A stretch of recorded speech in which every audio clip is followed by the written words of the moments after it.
So it's great to be here, and I just want to start by saying this is a little bit of a homecoming for me. When I was just out of college, which I will admit was in the early 1990s, a long time ago, I moved to California as a Vista volunteer, and I started working in San Francisco with soup kitchens, pantry programs on emergency food issues, which I knew nothing about, but St. Anthony's was like one of, back then, as it is now, I think, one of the real rocks in the community. And I just remember coming down to the dining room, meetings with different groups. In fact, when we got here earlier, I started to go across the street because I thought, oh, St. Anthony's right over there. And didn't realize there's this new facility, which is wonderful. So it is kind of inspiring to me to see everybody here, and really brings me back to my youth, I suppose.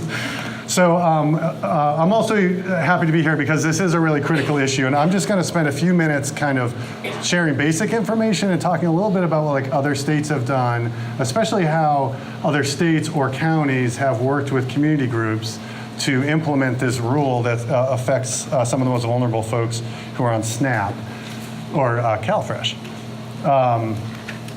So the first thing just to note is this is a national rule. It did start in 1996 in welfare reform, as Trent had mentioned,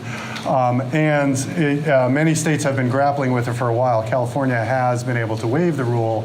It's one of those weird things. Your unemployment rate was bad, which is unfortunate because people weren't working.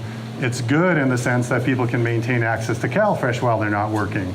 Well, your unemployment rate has improved in California. That's good. People are getting jobs. That's what we like to see. The flip side is for those who still need to rely on SNAP, the rules change for them in a way that can be troubling. It does get some attention, though, in states because of the impact on so many people.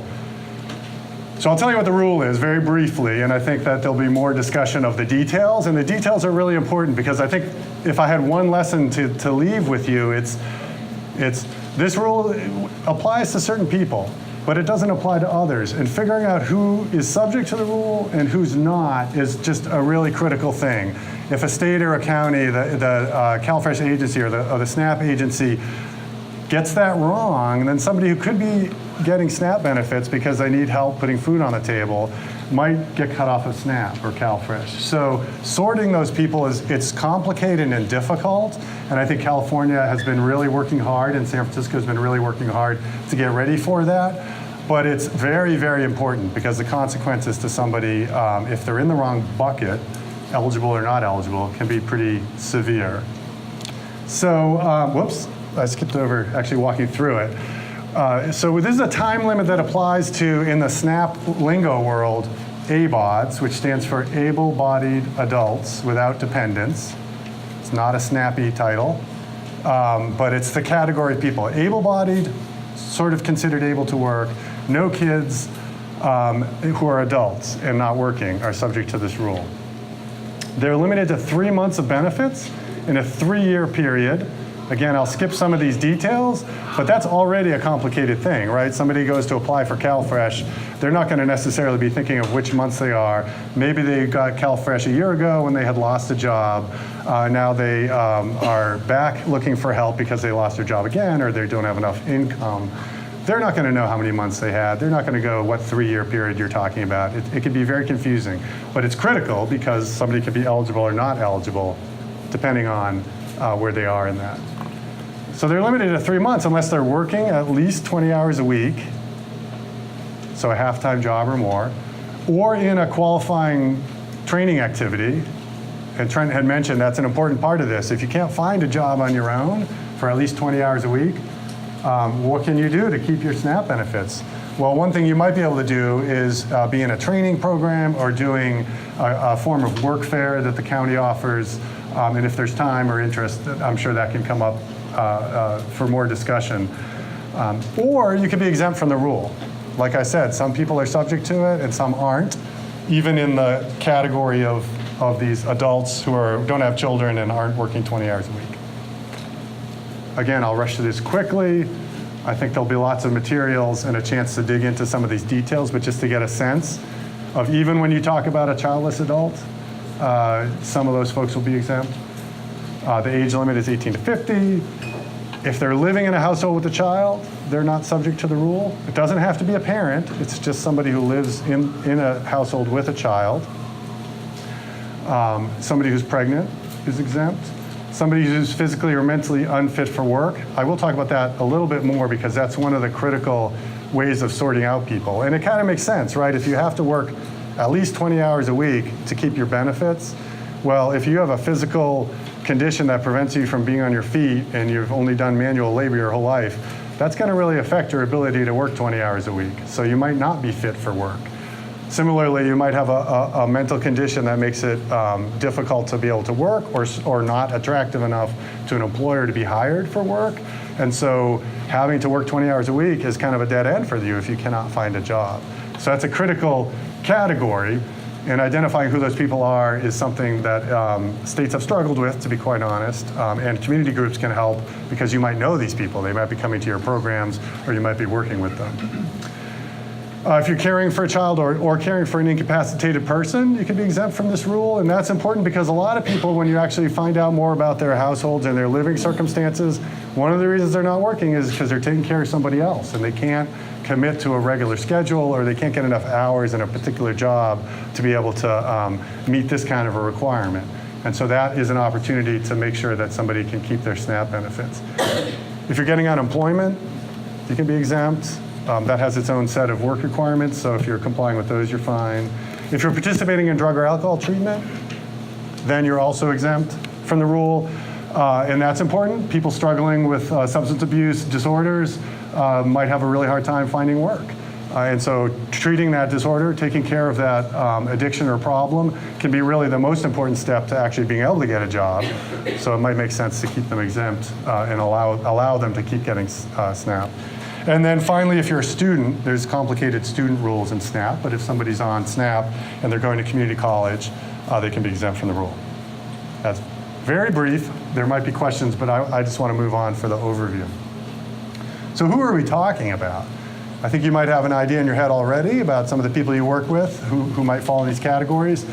But in Ohio, which is one place where the rule's been in effect, a county there turned to its food bank association, essentially its food bank, and said, you know what, when we get these folks, can we send them to you, and you can help them find a job or get the sort of training or a program that allows them to keep their benefits?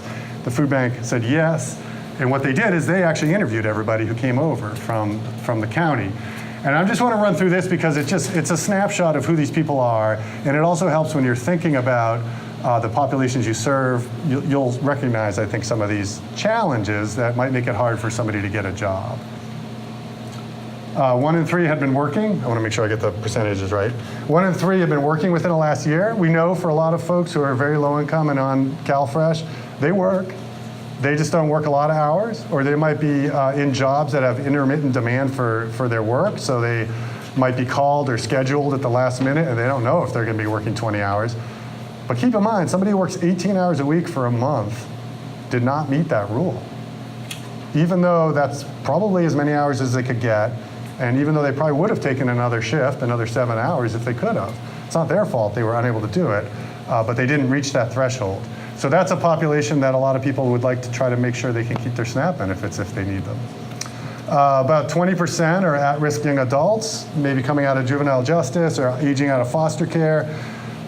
In most states, they don't have a lot of other resources, and CalFresh or SNAP is really critical for them. But hey, if they're over 18, they come under this rule. And so it's really critical to be able to identify those folks and see if you can help them keep their benefits if they remain eligible. 1 in 3 actually reported a physical or mental condition that made it hard for them to work. So they weren't necessarily identified as exempt under the SNAP rules or the CalFresh rules, although in Ohio it's SNAP. But they certainly had something that was challenging for them to be able to find a job or even participate in a job training program. And so that was a group that the food bank in Ohio tried to work to say, can we help them, support them so they can get the training, or support them in finding a job and finding a job where they, despite their conditions, could be able to do some work. Or could we maybe exempt them? And some of them actually had a connection with a doctor, but still were subject to this requirement.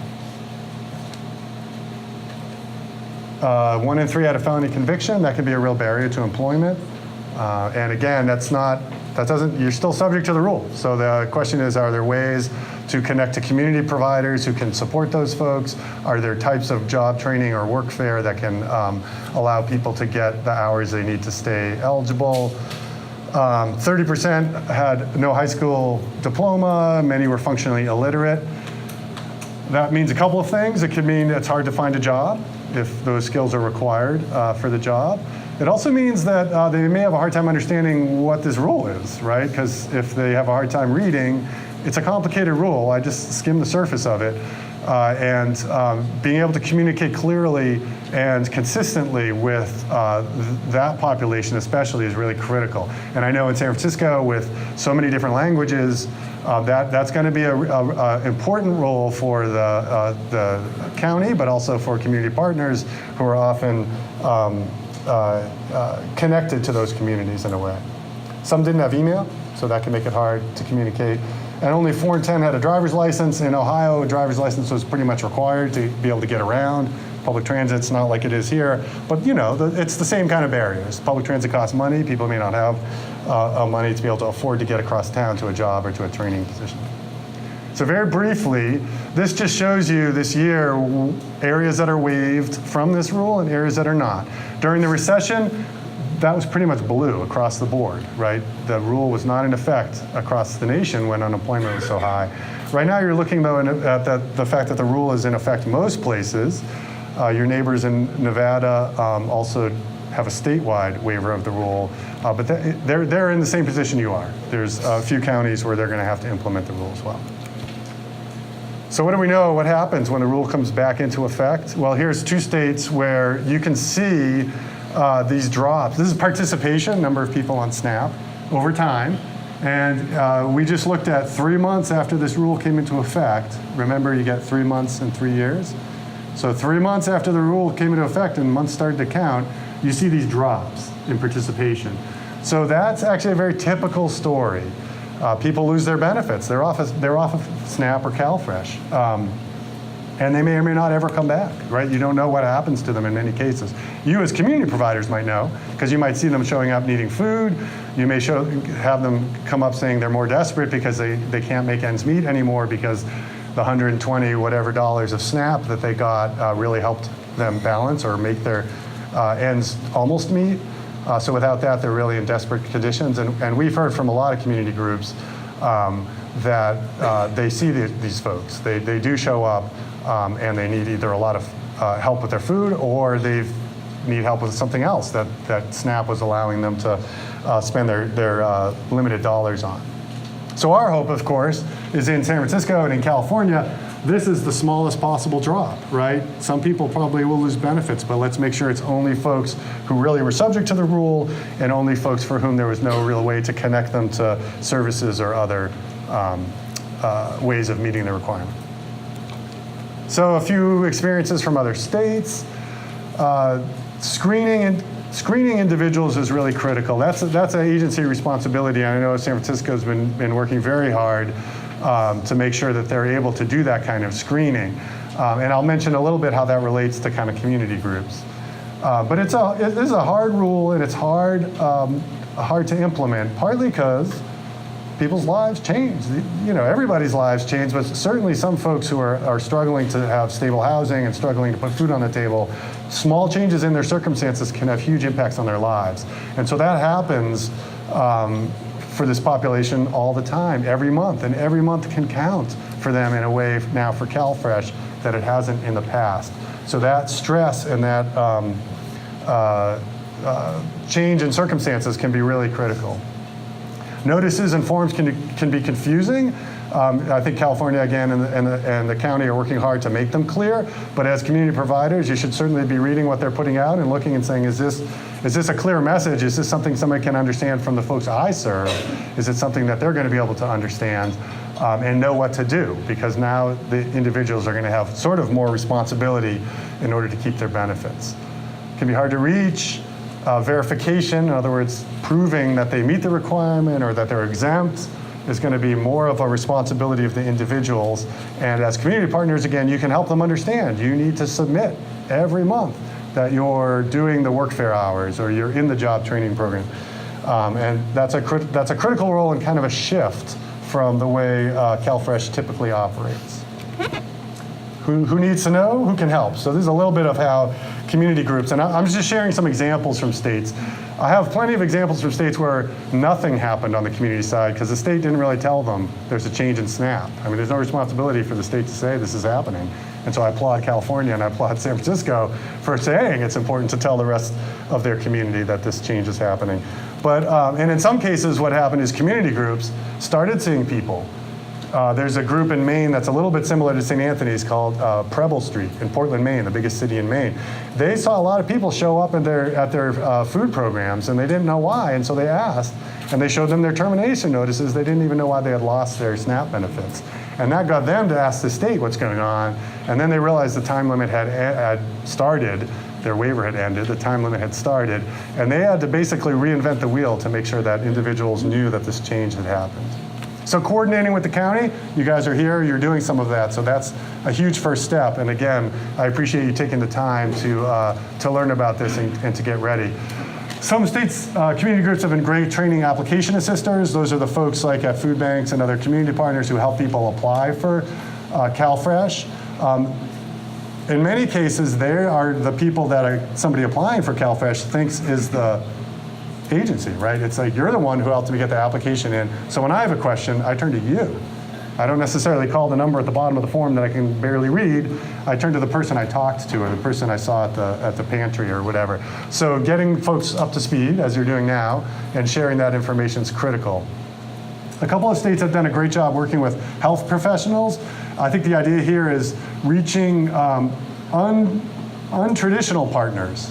Like I actually don't know all the community groups here today, but I'm guessing most of you have a connection to CalFresh or to food assistance or to the food bank, critical things, of course. Maybe some are with homelessness, connections through St. Anthony's.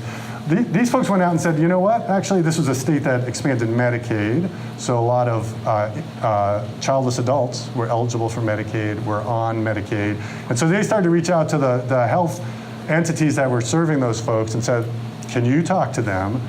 Food is health. Can you say there's a rule coming that's changing and you can help get the message out? Coming from a doctor or from those official-looking health agencies can sometimes be a great way to get the message out. So thinking in terms of other partners who, to be honest, like the healthcare entities, they didn't really know anything about SNAP.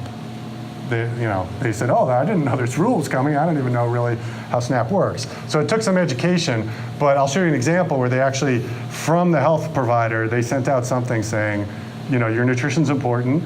This change may come. If you have a physical or mental condition, talk to us and we can help get the forms in to exempt you. So it was very useful. And then the final idea is this idea that you might be seeing people and you can help. If you know somebody is pregnant, and they are afraid of losing benefits or they don't know where they stand, that can help them understand you need to tell the CalFresh agency that you're pregnant. That can exempt you from this rule and allow you to keep your benefits through your pregnancy. So community groups can be great sort of eyes and ears to help identify who's out there. Again, this is the physically or mentally unfit for work rule. Because it's so important and it affects a large percentage of the folks that are subject to this rule, I just have a little more information up here. People getting disability, they're considered unfit for work. The agency can say you're obviously unfit for work. And if folks come in for interviews or have contact with a caseworker, that's a good screen. With online applications and sort of changes in the way CalFresh works, there's less of that connection. And so in many states, it's those community groups that have become the eyes and ears of the agency, and they can help say, you know what? I can tell this person's obviously unfit for work, so can I help inform the agency so they can make a follow-up question, ask for an interview, do what they need to do. And then doctors and various medical professionals can supply a notice or a letter or document. I think the state and county are working on forms that should make that easier, so that should be really helpful. But it's an important way to make sure that they're aware of things. So this is one example of a community group who were seeing people come into their agency, and they essentially made a list of those exemptions, a little more detail, and they listed what you needed to do to show that you were qualified for an exemption.